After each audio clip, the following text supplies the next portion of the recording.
I will say that though that this, I have this long-standing and deep interest in like 18th century American history and like, Mm, you know, early American political theory. And that's like legit, it's like a legitimate interest that I've had since I was in college.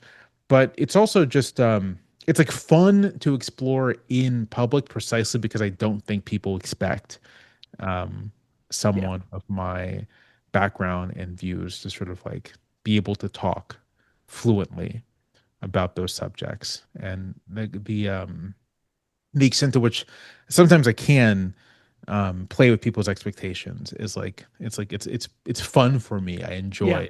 I enjoy doing it. It's an interesting thing to have your opinion matter.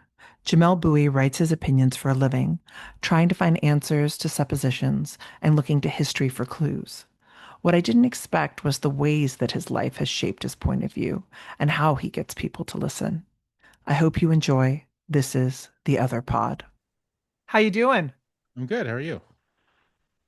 Ah, you know, it's a day on the earth. We have so much to talk about at least my present condition, where I feel very sad about so many different things, and I'll be very curious your take on a lot of stuff if you're up for it. Then there's some unexpected questions, I hope too. I'm up for it. Cool. Okay. So if any of my internet information is incorrect, I blame the internet and articles, but hopefully everything I have is accurate. But please correct me if anything is mistaken. Will do. Thank you. So you were born in Virginia Beach, which is the most populous city in Virginia. One No, would say that it's that not. that is not correct.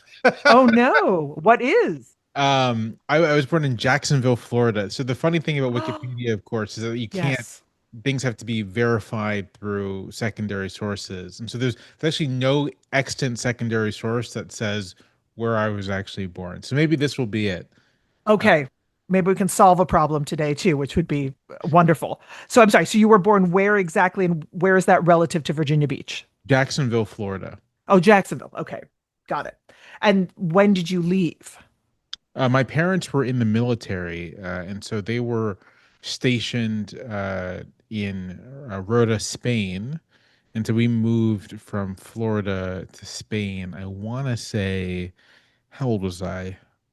I want to say 1990. So about Oh, three, okay. yeah, 3 or 4. And we When did you when did you get to Virginia Beach? 1994. Oh, so you were a formed child. I was like 6 or 7. Yeah. Yeah. Oh, okay. Well, let's hope this corrects that error. Well, okay, this changes my question a little bit. So, Virginia Beach is a diverse city with a very long history, but it sounds like you would have been equally informed by Florida, but also by being abroad. So, I'm curious, how did these initial experiences shape you and more so shape your understanding of America? Well, I have very little memory of being in Florida, and I have only some memories of being in Spain. I was like a little kid. Um, but Virginia Beach is a pretty diverse place. Military towns are generally, especially the coastal Navy towns, are like generally pretty cosmopolitan. Virginia Beach in particular is this interesting blend of being quite cosmopolitan, but also very politically conservative at the same time. Yeah. Um, but I mean, for me, just growing up in that environment, it just meant that sort of different kinds of people, diversity has never been something that seemed unusual to me. It's, if anything, its absence has always been unusual to me. The elementary, middle, and high school I went to was predominantly white, but like large number of black kids, large number of Hispanic kids, large number of Asian kids. My friend groups all through school were pretty diverse. My best friend in high school is from Puerto Rico. Like my girlfriend in high school is from Colombia. Like a pretty, well, at least her dad was from Colombia. A pretty diverse kind of environment. And so, in terms of understanding of the United States, I'm not sure that I could necessarily tie like a broad understanding of the U.S. to those experiences, but I can at the very least say that I've always seen diversity of all stripes as just being sort of like baseline normal. And it's when I've been in, extremely homogenous places that I've been like, oh, this is weird to me. This is Yeah. unusual to me. Yeah.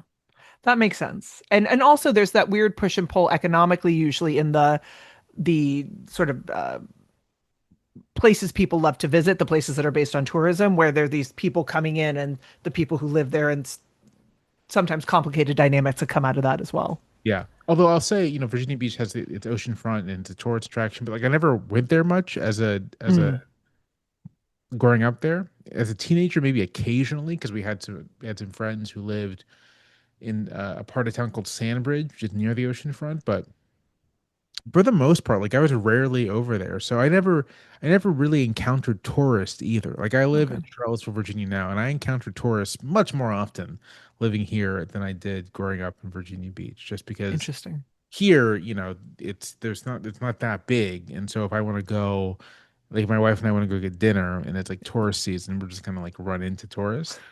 Yeah. Virginia Beach, it's the ocean front. It's where everyone goes. And so if you Okay. don't, if you're not going to the ocean front, then you're just never going to encounter uh, Interesting. tourists. It's like I imagine it's like if you live in Queens, you don't really encounter tourists very much in New York because Right. it's like you know no one's catching the subway to go out to Queens. If you went out Yeah. to Times Square, then yeah, it's going to be a nightmare. But Yeah. No, that all sounds fair. I was just curious because again, it sounded interesting and also, fraught in the way that so much of America yeah, is. yeah. Can you tell me a little bit about your parents, specifically, what did they value and believe? So my parents are both from the South, from Georgia and Florida. They joined the military out of high school and were in the military for um, about 24, 25 years for my dad and 20 years for my mom. So just like full careers in the military before retiring from the Navy and then going into other work. Uh, I don't know. My parents are in a lot of ways like very much ordinary, typical Black Americans from the South in their kind of young boomers um, demographic. They are both very religious, like regular churchgoers, heavily involved in the church.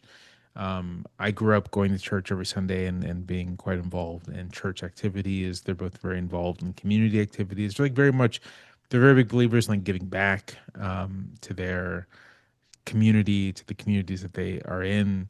Um, both sides of my family are quite large, and there's lots of emphasis on sort of like making sure like there's lots of family gathering, people around each other. My kids actually have been with my parents going to various family reunion functions like the last 2 weeks. So like it's just you know being connected to family in that way is a big thing. Politically, I mean, it's sort of like now. I mean, now they're very anti-Trump, as I think most people of their demographic background is growing up. They weren't like we just didn't talk about partisan politics all that much. Like we talked about, things happening in the world, but not usually in terms of, who are you voting for or whomever. Um, by the time Obama came around, I was in college. And I guess the 2004 election would have been the one election where I was like old enough to have opinions Hmm. about it. And I have no idea who my parents voted for in that election. Could not tell you. Um, might have voted for Bush, might have voted for Kerry. I don't know. Uh, uh, yeah. And, So, and it's or it's go- interesting hearing this because I think, for better or for worse, and I hope this isn't offensive, but like you stand in as the voice for a large group of people and a large set of ideas. Do you know what I mean? Like yeah, you are a touchstone for that. And it's interesting hearing about where you came from because it oddly sounds very not apolitical, but not it wasn't the feature of how you were raised was not thinking about these ideas and processing them and pointing out X, Y, and Z is happening. It seems like it was almost more casual in a way. And so then I'm very curious, how did you get to be who you are? right. I mean, I think I'd say that although I did not grow up in a household that was again, partisan and thought about politics in that way. My parents are, they're engaged in the world. They wanted my brother and I especially to like be aware of the world at large. And so um I grew up in like a very literate household, like lots of books. Like both my parents care a lot about history, as do my grandparents as well, who I spent a lot of time with. Um, you know, I was sort of in. I mentioned that I was in church a lot, and I was like in a church where where the adults were sort of like, okay, these are Black history people you should know. This is like your community history you should be aware of. So that kind of like civic engagement and like Mhm. caring about one's um and caring about one's community, knowing one's history, caring about you know thinking about your relationship to the wider world is like very much a part of my upbringing, Okay. quite explicitly, but just not necessarily in the context of sort of like these are this is the person I'm going to vote for, Right. um, that kind of thing. And as I got older, like so as far as I'm concerned, I've always been interested in like history and politics and all of that. In high school, I did debate and Model UN and all that sort of, student government. Like I've always been into that kind of thing. And so certainly as I got older and began like developing my own opinions about things, I would like get into arguments with my parents about it. But for my dad especially, it was never like my dad's very good at sort of just trying to argue for argument's sake.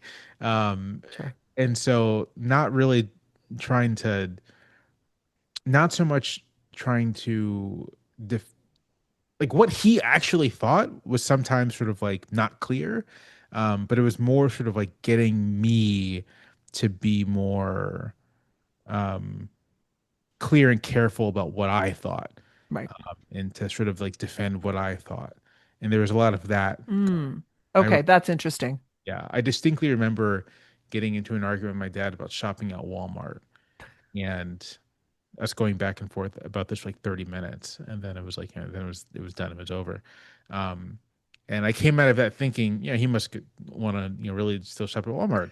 And then like a year later, him casually mentioned that he needs to find something, but he can't go to Walmart. And I was like, what? And he's like, yeah, I don't shop at Walmart. Um, Yeah. it was very much a sort of, I'm arguing with you for the sake of like getting you to just not be smug about it Yeah. kind of deal. But that's important too, right? And that's very interesting because I read a lot of your work and it was looking at how it's structured, but also what it is you're trying to say and how you're trying to say it and the methodology of execution. Like that's all interesting to hear all that preamble about how it goes together. So, okay, so the internet makes it sound like you just started writing and then you got a job and then you did your thing. And I was like, no, that's not how it works. So like, how did you get to being paid to write? How did I get to being paid to write? I Yes. mean, that's both not how it works, as you said, but in my specific case, it a little bit is. I didn't, so I went to University of Virginia and I graduated in 2009. Mm, Major was in something called political and social thought, which is just kind of an interdisciplinary major, political theory, government kind of thing. yeah. Um, and I had no particular intentions of going into journalism. And my initial thought as graduation approached was, I guess I'll go to law school. Mm, I ended up deciding, though, um, that I just wasn't in like the right headspace to go directly to school after graduating from college. So I managed to get a job at the university, for their public policy center, kind of just doing. I was like an assistant for various people at the center. I'd interned there doing grunt work during college, and so I just continued doing a similar job, helping out various people around the building. Um, and during that time as well, so I had this blog that I maintained that was like a politics blog, and I started it during the 2008 election. So I kind of maintained this blog while I was working at the Miller Center, and it was through at the time, this was not, it wasn't quite pre Twitter existed, but it wasn't like the way it would become, it became. the world of kind of talking about politics on the internet was still quite blog centered. And so there were like communities of people who like commented on blogs and wrote blogs and that kind of thing. And it was through my own blog that I met other basically college age, people interested in writing or interested in politics. And it was through sort of like a set of meetings of those people in real life that I was introduced to an editor at the American Prospect magazine who suggested that I apply for the writing fellowship for this should have been the summer of 2010. So, more or less there was a year of me working for the university, of doing this sort of writing my blog, doing some freelancing here and there, um, and then applying for this writing fellowship in the spring of 2010. And then I'm hired. I find out that I'm hired in May, and that I moved to DC in July to start the job. Um, and so that's how I start. Like that's my first job in journalism. That's how I started getting paid to write. Yeah. And so it's not. I think you're right that like there's this year period where I wasn't even planning to go into journalism. It was sort of a series of circumstances and happenstance Yeah. that get me to a place where I'm applying to this job. Uh, so there is this period of me kind of just like again freelancing, writing, being a part of this community of people. Um, but then also at the end of the day, I applied for a job, applied for a job, and got Got the hired job. to do this job. And did it feel like when you got the job, you're like, oh shit, this is the direction for me, or you're like, I'll try it out. Yeah, it was more. I'll try it out. Okay. It was much more of I wanted to live in DC, so I was like excited to move up to DC. I found an apartment with some other young writers in a neighborhood that would soon become a hip neighborhood. At the time, it was like on the verge of becoming a hip neighborhood, Mm, and I was mainly just excited to be in DC, to live in yeah. DC. Yeah. Um, and it wasn't really until a couple years into being at the Prospect where I was like, I guess this is like what I'm. It, I'll say this: it wasn't until I was at the Prospect for long enough to be like, I think I want to find another job at another publication, right? Yeah. That was like, oh, okay, I guess I'm doing this for the duration. Yeah. Interesting. And odd question. When did you become aware of race and how did that inform your creative life? Um, uh, I mean, I like never not been aware that I am a Black American. Um, it's just sort of like, you know, always been like a part of my life. Mm, Um, I'm sort of my parents are very much of the school of, it's important that our kids be aware of, that racism exists, that, you'll have to work twice as hard to get ahead, that you can't make the same kind of mistakes as your friends might be able to make. You can't get in the same kind of trouble that your friends might be able to get in trouble, and you kind of have to like if you want to get ahead in a way similar to the way some of your peers might be able to get ahead, you just have to carry yourself a little different. Um, and so that was like a part of my upbringing, certainly. Uh, I and ask I yeah, ask because I have had guests who have said they weren't aware of it. And then they had this sort of decisive moment where all of a sudden they're like, oh, I lived this one way and then it shifted. And so it's always interesting to see how people find these things out. yeah, I don't have that kind of decisive moment at all. Um, no, nothing like that. Like certainly, because even the times I can remember experiencing, like someone using a racial slur or experiencing racism in some way, shape, or form. It's like it wasn't like oh my God, I can't believe this just happened to me. Why would someone say something? It's sort of like, oh yeah, well, some people are racist. That's how the world is. Uh, uh, and so there's never any kind of like, I don't have an experience of feeling like discombobulated by, you Right. know, by by racism. I have an experience of I've certainly experienced it, but it's always filtered through basically my parents like prepping us for this is the thing that's in the world. And do you think it has taken your creative life in a different direction? Not racism, but the idea of race. How do you mean? Because, like, when I think about, just not to make it about me, but when I think about myself, right, and I think about who I am and how the world understands what it means to be female, to be this, to be all these sort of archetypes, and the way that I've always felt like none of these things make sense and none of these things feel like me. And a large part of the work I'm interested in is exploring the vast variety of human experience. And so for me, that was very sort of pivotal. And Yeah. so I think a lot of my work is a response to expectation, good or bad. And that part I find interesting in other people's work. Yeah,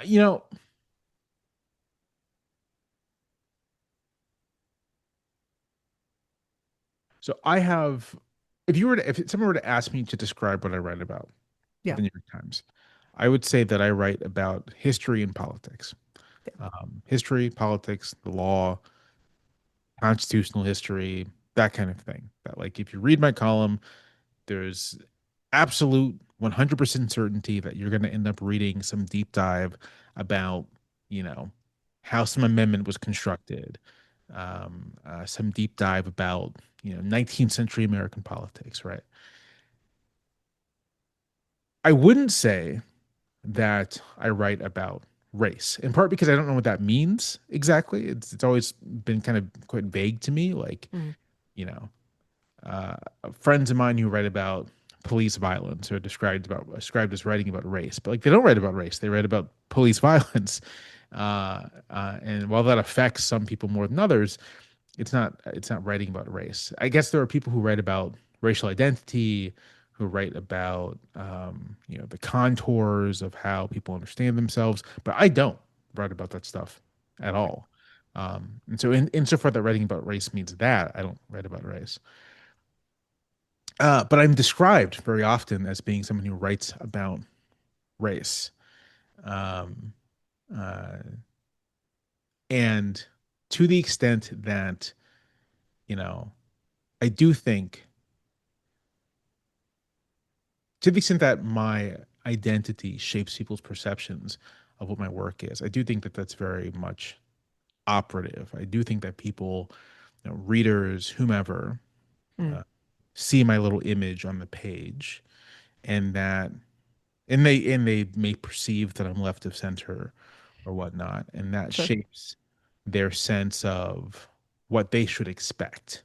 Mm. Um, and there probably was a time when I was like aware of that enough to Mm. want to push against it, but these days I just don't.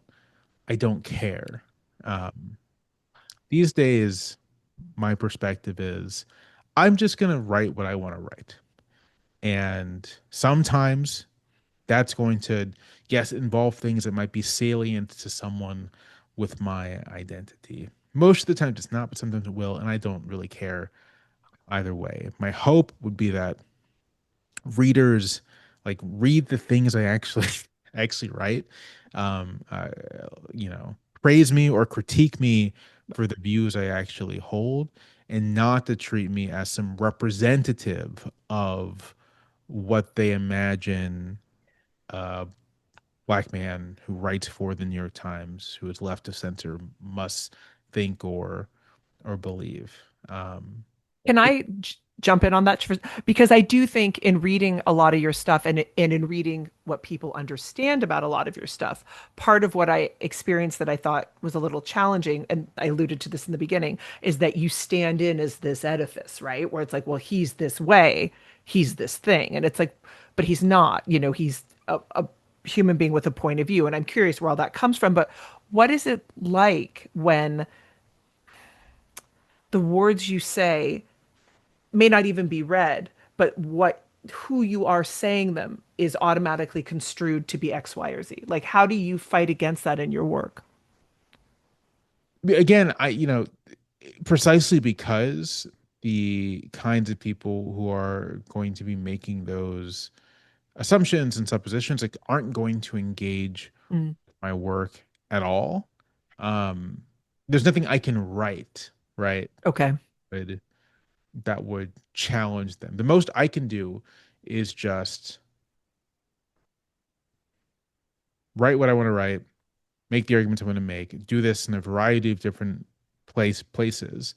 And then if I'm in a situation where I am challenged on something and the person's challenging me from the perspective of this is what I think this guy's gonna say, I can just point to my actual work and say, well, What I'm that's doing. not what I think, which happens occasionally. I did a debate with someone some like last year, some time ago, and the subject of automatic traffic lights came up, and my interlocutor was like, said something to the effect of, people with Jamelle's views are opposed to automatic traffic lights because they think they're racially biased. And I was like, well, I'm not people with Jamelle's views. I'm Yes, I'm yes, Jamelle, yes, and yes. I actually have written in favor of automatic traffic enforcement because I think it's better Oh than no. alternatives. Uh, Oh, and it was like it was I mean it was like funny to be able to do that, and it was like an yeah, illustration of I think what we're talking about here. yeah, But also the example of like how there's no use in me trying to calibrate myself right, around those sorts of people, right? Like if someone wanted to know what I thought about something, it's very easy to find out what I think sure. about them. Well, also, I think just to your earlier point, I think part of the reason race figures so large is because of your interest in history and the obvious predication on disenfranchisement, systemic eradicate, all those issues, right, that allow people to have power, wealth, all the pieces and form a government. There's all these different layers of how people get to be able to make the decisions that you're talking about. And I think the systematic nature of taking things away from other people, which is the foundation of so many different places. Like there's always that push and pull in your work as well. Right. And the interest in history, um, and the interest not just sort of like in historical trivia or sort of myth making, but in like what actually happened in this country, Yeah. necessarily, I think like leads you to a place where, yeah, you're going to be talking about slavery and Jim Crow. You're going to be Yep. talking about the Black American experience. You're going to be talking about the Asian American experience and the Latino experience. Like the experience of the United States is of these modes of hierarchy, and you'd be doing yourself a disservice as someone trying to write honestly for the public to not write about and take seriously those things not as trivia, not as things that are just in the past, Sure. but like constitutive parts of what makes this country and critical to understanding like ongoing dynamics in this country. I also just say that it makes things more interesting that way. I live Yeah. down the street from Thomas Jefferson, like quite literally. It's like a 6 minute drive to Monticello from my house. And Thomas Jefferson, as scholars of Jefferson will talk your ear off about, understood himself as like a patriarch whose community over which he held dominion included enslaved people. Like Yes. being a master of enslaved people was actually very important to Jefferson's own conception of who he was. And so it seems weird to me to be in the present and be like, oh well, it's woke revisionism to talk about Jefferson's and slaveholders. Like I'm just I'm following that guy's lead, anything, right? Like he's the one for whom it's an important part of his identity, and it seems like I'd be doing a disservice to the guy himself if Yeah. in writing about Jefferson or in writing about Madison or Washington or whomever, I wasn't taking serious stock of their lives as slaveholders. And this goes for all sorts of things. So I think I'd say the flip side of this. I think Mm. the thing that maybe some of not just my critics, of people who are being inclined to agree with me ideologically miss. So I don't see any issue in being able to have forthright critiques of past figures, to talk about the ugly parts of U.S. history without any adornment, but also to be able to find like kernels of admiration in Of people, course. right? Of Like course. there are things I really admire about James Madison, stipulating that he was a slaveholder, right? Like, Yes. um, and for me as a writer, like part of what's interesting to do is to like ask readers to sort of like, you know, hold these things in tension, like hold the negative together with the positive and remind readers that you can't actually treat history as like a grand morality play. Most of the time you can't. Sometimes you can totally treat it as morality. Most of the time you can't treat things as a grand morality play. So I'm actually going to skip ahead on this because I think you've led me to a different question. So with that in mind, a grand morality play, I think one looks at history through the lens of being its steps, right? Could be some steps back, could be some steps forward. But where we are right now, at least to me, feels like such a enormous step back. How do you understand and contextualize the moment that we're in, especially given the momentum of the preceding years? Like how do you look at this moment? And I know that's a very large question, but how do you look at where we are right now? And did you think that history was that idea of acceptance and the gray space was in part predicated on the idea of it's not going to happen again? Yeah, no, I've never been someone inclined to say things can't happen again. One of I think the most important lessons I ever learned about just historiography, Mm-hmm. um, as a student, was just this notion of contingency, that human affairs are, yes, to some extent the function of, you know, broad social forces of which no individual person is going to shape things, but there's also such a thing like human action and human agency does actually matter. And, you know, there's no iron law of history that says things have to unfold in a never ending path towards social progress, that things can go backwards and reverse quite quickly. And in fact, you know, I think one of the lessons one should take from a serious study of US history is that this is a very common thing in US history. Uh, Mm-hmm. that there are reversals that can last for, you know, a generation or longer before things move into the any other direction for any number of reasons.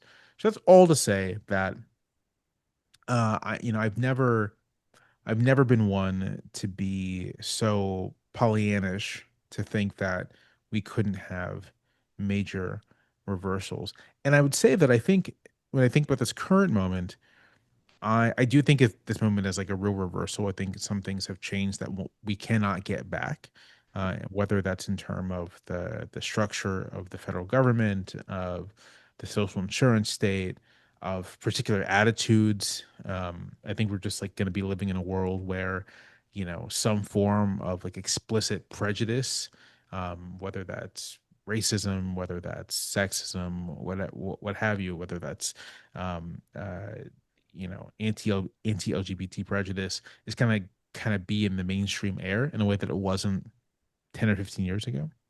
Um, so I think those things, that's like a change.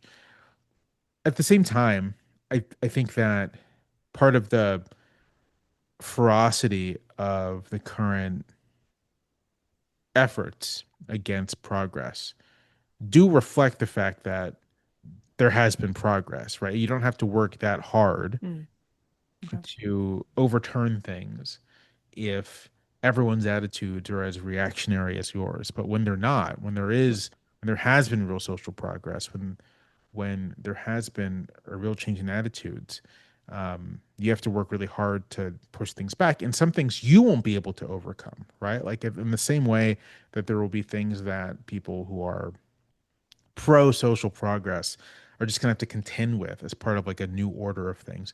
There are things that enemies of progress just have to contend with now. They're like part of the dialectical package, you could say, like part of the old that continues into the new.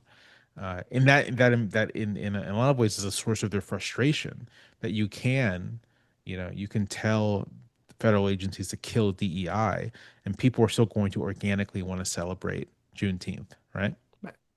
Right. People are still going to organically want to note the contributions of women and queer people, right? Like that's just that getting rid of that requires generations of repression that I'm skeptical of happening, right? Like that Okay. I'm skeptical of happening. That's a nice little bit of hope. I'll take it. Right now, I'll take that. um, That works. uh, so yeah, I kind of, you can always move backwards, but and I always forward movement's also possible, but like those things are bounded by real change that happens in the society. Okay. Um, uh, and so whatever forward leap comes, whenever it comes, and I think it will at some point, it's going to like it's going to be inclusive of of some of the things it's trying to move past. They're not going to fully go away, and you'll just have to contend with those things. Okay. A good Let's. example, Oh, just yeah. to illustrate real quick, a good Yeah. example is that the New Deal carried on like some racial discrimination, right? A big important leap that benefited most Americans, including many Black Americans, but part of what, but it was structured by existing patterns of discrimination and inequality that had to be dealt with within the new order. So No, no, and that's a good point. I just think there's so much darkness right now, and there's so much inequity, and that's the part where it feels. I like your idea that they wouldn't fight this hard if everyone just sort of acquiesced and it wasn't that much progress had been made. But it's also painful to see the impact of everything that's going on at the same time, yes, absolutely. and that part's challenging. So let's get to your writing. When you're writing, are you writing with a finished idea, being like, "Hey, the point I want to make is X," or is it more like I'm interested in this and this and this, and I want to see where it goes? How does that evolve? It's much more the latter. Um, it's much more I have a set of things that I think might be relevant to what's happening. And the first thing I need to do is kind of figure out how they might be relevant, which usually just requires more research. Could you Occasionally, give an example, like something that, if you have like something that you could speak to specifically within this idea? yeah, yeah. No, I got a one hazard of writing weekly is you forget what you Fair enough. I Fair enough. have a really hard time remembering what actually is published under my name. So let me find something um, real quick. Of Uh, course. so okay, the way this works for me often is it kind of goes both ways. So I had a column recently about the fact that these ICE agents are wearing masks. They're operating with a certain amount of anonymity, and I know like the perspective I have was I think that's bad. But like that's not enough for a column. And this is the thing I strongly believe that like part of our responsibility as columnists is actually not to just sort of repeat whatever our opinions happen to be. I think ICE agents shouldn't be masked, but like that's not that feeling that isn't justification for writing about it. For me, the step from I have this view to I should write about this is in what ways can I use this thing that I'm identifying, that I'm feeling about, to engage in maybe like a journalistic inquiry into the thing itself, or can I illustrate something broader? Can I just use this thing as an example of something broader that that applies in other situations? So I I thinking to myself, don't like these ice agents being masked. That's not enough. So part of what's going on here is I'm sure just sort of like kind of free thinking about what else does this relate to? Well, why are the asking myself questions? Why are the ice agents masked? Well, they're masked because they don't want to be identified. They don't want to be doxxed. They don't want to have responsibility. Okay, there's something there. They don't want the responsibility that might come with being a fully public facing figure. They want impunity. Oh, that's an interesting thing. Like the sense of impunity is a thing that seems to be common to the president as well. But he's not Yes. anonymous, but like he does seem to believe that like he shouldn't be held accountable for anything he does, or that he can do whatever he wants without any kind of accountability or responsibility. Um, and so, kind of the initial genesis of the column is there sort of this idea of impunity, connecting it to Trump, connecting it to ICE. But then also, I read a lot about 19th century American history, and I've read quite a bit about the transformation of the civil service in the 1880s and 1890s. And so here's where the research part comes in. Like I'm constantly reading this stuff, and in a way that, to be perfectly honest with you, is still kind of opaque to me the way the mind works here. I'm thinking about this impunity thing, and I'm thinking about ICE and these civil servants, and I just think, oh, this. I think there's a phrase from the era that was very common, and the phrase is, "A public office is a public trust." I was like, yeah, that's let me remind myself of who said that. Let me find more examples of it being used. Let me do some research here. Let me attend to my own reading in this area about the transformation of the civil service. Let's think about sort of like theories of public service here. Um, and is there a way that I can combine all this observation about anonymous ICE agents, this observation about impunity, this observation about serving the public, into like an argument about all of this. And then that's just the work of doing the writing and like figuring out, okay, what is the thing I want readers to take away from um, this set of observations and this sort of combination of current events, theory, history, what what do I want readers to understand? And I think in this column, the thing I want readers to understand is that like accountability is sort of a kind of a baseline virtue of democratic government. Like people who are engaged in work for the public, whoever they are, must be accountable in some way, shape, or form. Um, and their refusal to be accountable is not just an abuse of the public trust, but sort of like it does real damage to the notion that we exist in a democratic society.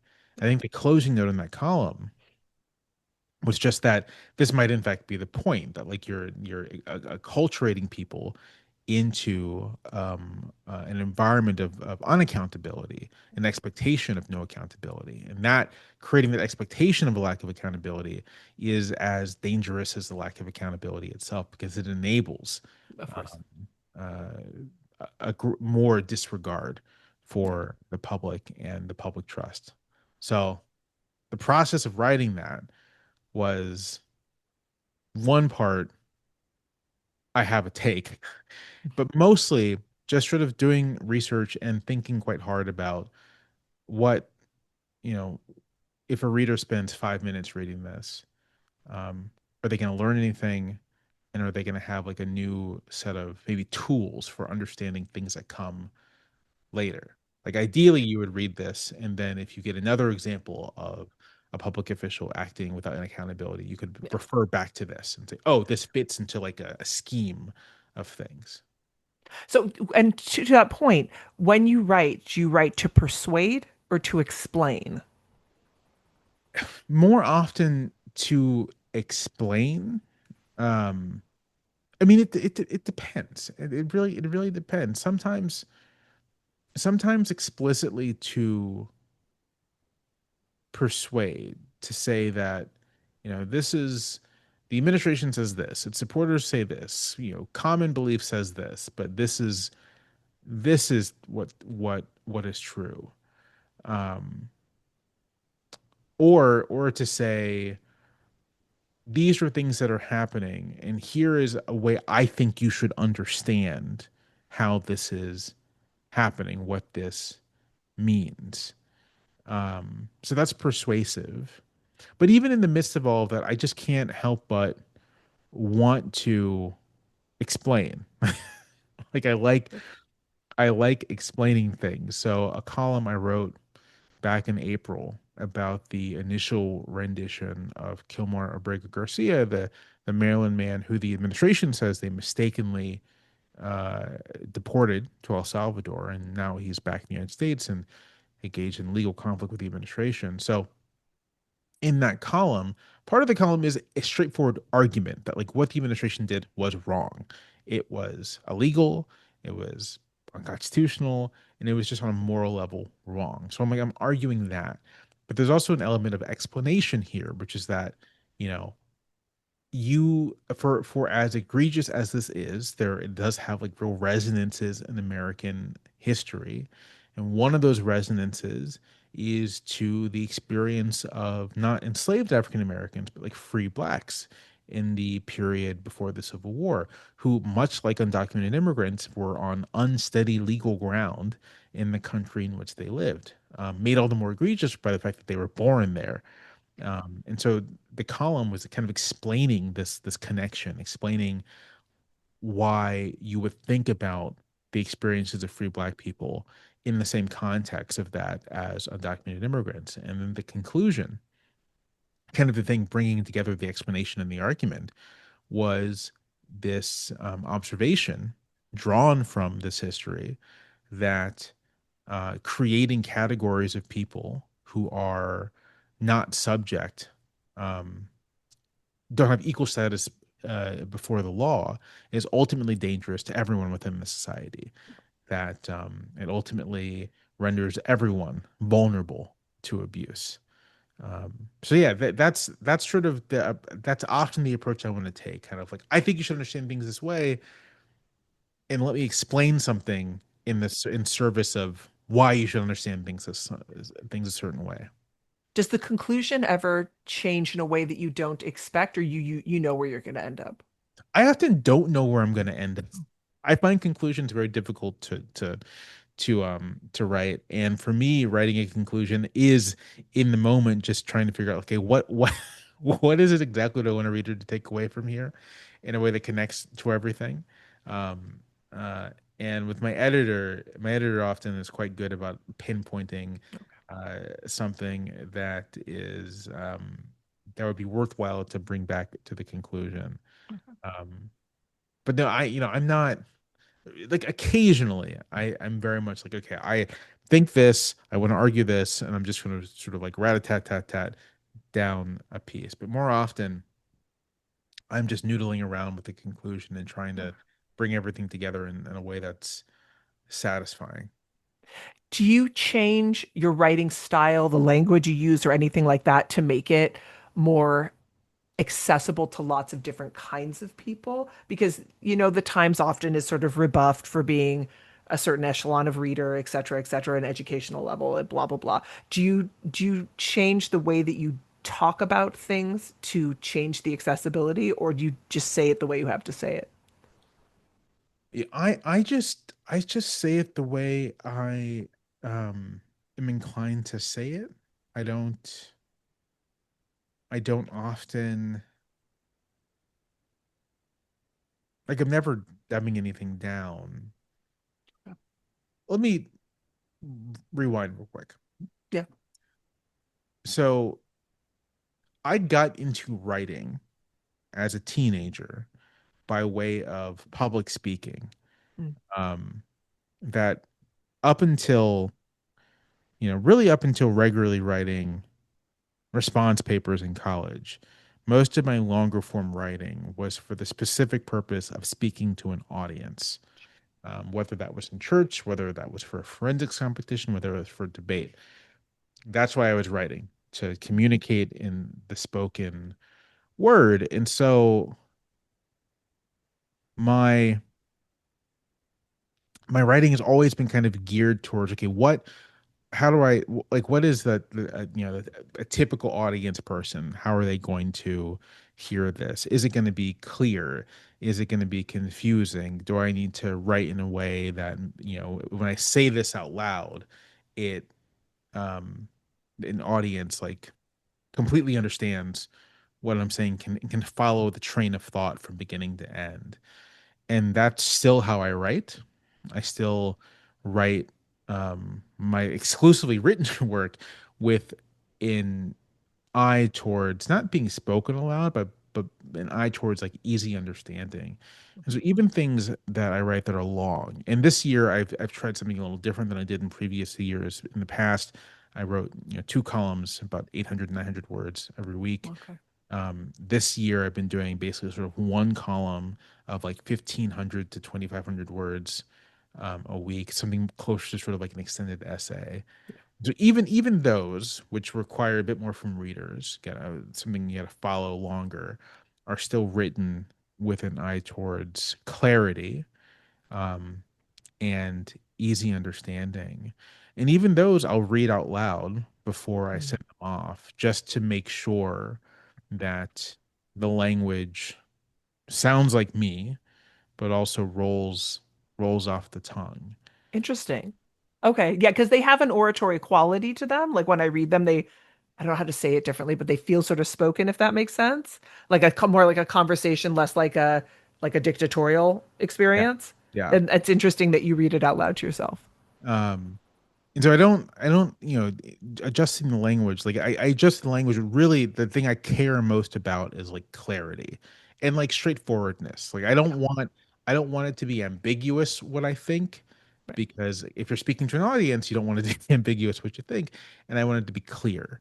And as long as I can accomplish those things, then I'm satisfied. Now I'll say that I fully recognize that not everyone A, reads the New York Times. B, is inclined to read 2,000 words of anything if they don't need to.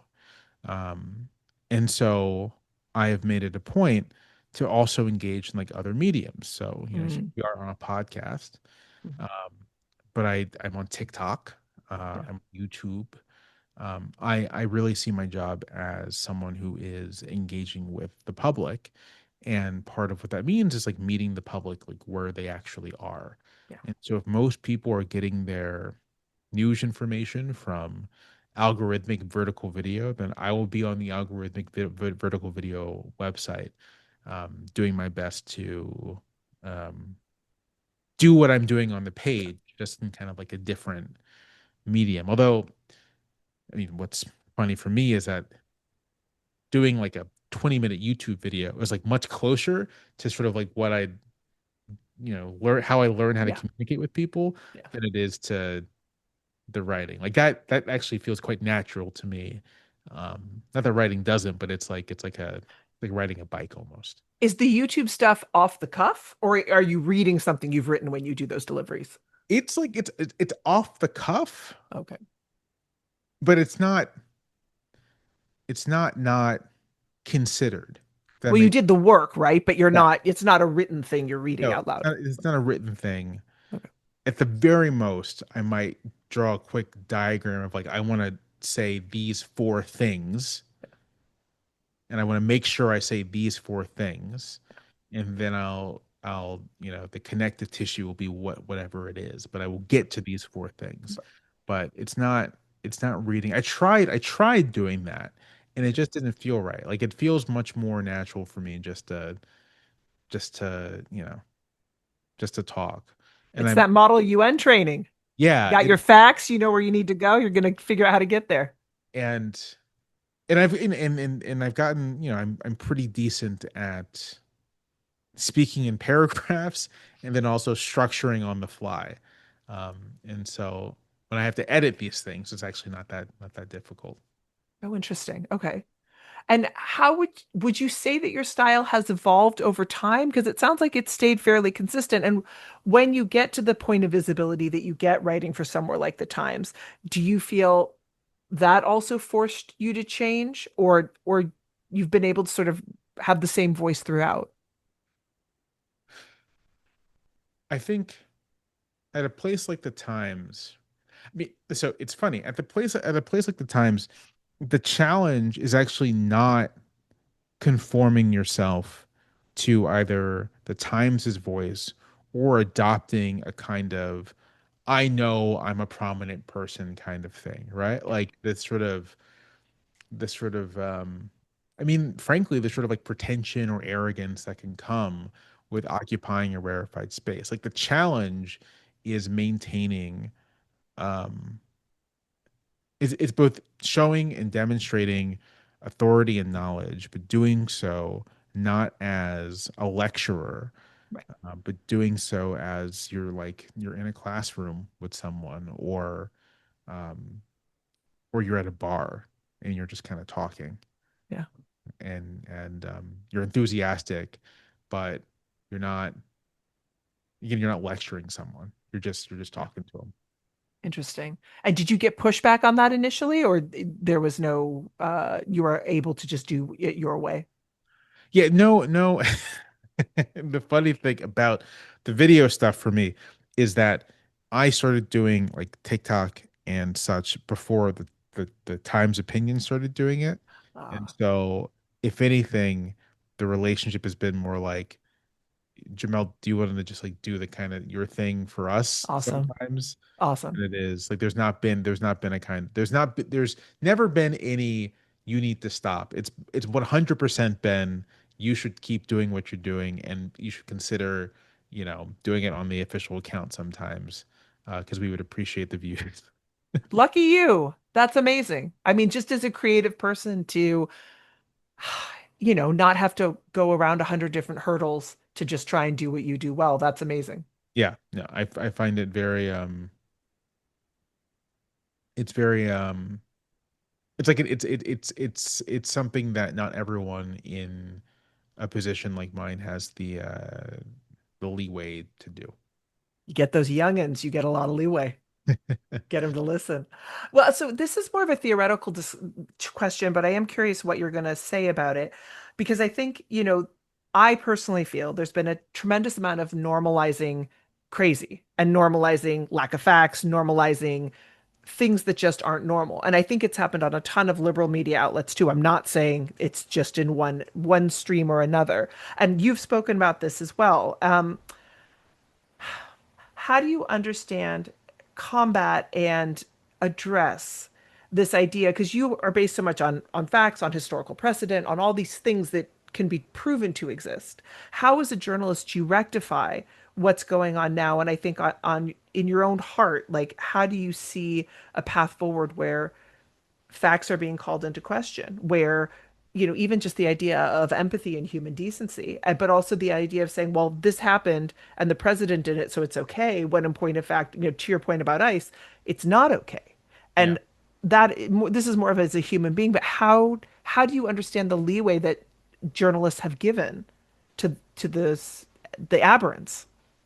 Yeah, I think journalists have fallen into a broadly speaking, as a class, Of course, of there are course. exceptions, and people who have taken different approach. But I think like as a class, journalists have fallen into this unfortunate trap of thinking that as long as we do our jobs the best way we understand them, as long as we act as neutral arbiters as much as we can, the facts will be what the facts are. And it is not necessarily our role or job to be advocates in any way, shape, or form. But I just kind of disagree with that. I think that we're in an era where if you believe in um, a free, pluralistic society where the facts matter, where there's a common understanding of the world, you have to take that as like a fighting faith, and actually have to you have to directly engage and like sometimes even an aggressive way with people who feel the opposite, who are doing the opposite. And you can't just assume that the facts are going to stand for themselves. Or to put this a little differently, you have to seize people's attention. Right. um, you have to, in seizing people's attention in a world where conspiracy theorists and assorted charlatans are quite good at gaining attention for themselves, means be you have to be dramatic and aggressive in a way that might not necessarily be what you're accustomed to or trained for, but is what the moment demands. Um, Can I push back on one piece? What yeah. about the refusal to accept an argument that may be seen as widely held, but has no basis in fact or reality? So could you give me an example? Like let's say like some of the things RFK does, where he'll say like this thing, autism is it's derived from X, Y, and Z. And it's like, well, no, there's like science and facts, and like none of this is valid. Or other things where the January 6th rioters were a calm and peaceful love explosion, where there's like demonstrable proof that is not what occurred at that time. Things where the idea of reality becomes kind of a shared reality, and something that we all agree to as a way to behave, or a shared experience becomes called into question, and that's legitimized through discussion when it's factually inaccurate. Yeah, I mean, the RFK is a good example because there's an example where I think there is this inclination to say, well, a lot of people feel this way, so we can't treat some of this stuff as illegitimate. And I think my perspective is, yeah, you can. You could treat it as illegitimate, and maybe that's not the place of someone who's just writing news, but I think it is the place of someone like me, Yeah. who's a journalist, but is in the world of opinion. I think it's a place of someone like me to be able to say, yeah, that's wrong, and it's Yeah. not true, and you shouldn't trust that person. Um, should you shame people for believing wrong things? Sometimes, I maybe think not. it depends on what they're believing. And then what the thing is. But I'm intensely skeptical of this notion that you have to treat people with kid gloves. I really don't think you do. And I think that we live in a society that is inclined to treat people with false views with kid gloves as if that will make them double down. Um, but I'm not sure. I'm not sure. I think what we've seen is allowing people to believe false things unchallenged just leads them to believing false things. Well, also, I think there has to be some sort of rigorousness about truth. And then my additional question was going to be, abject morality. Where do you stand on the idea of there being good and bad? Because I feel like that's another thing that's been questioned in a way that I find very hard to reconcile, where it's like there are moral imperatives. There is some abject idea of truth and decency, as an example, that all human beings are equal. Like the fact that we can't seem to agree on something as basic as that, I feel like, again, phrase at the nature of just the connective tissue of all of our humanity. Yeah, no, I think that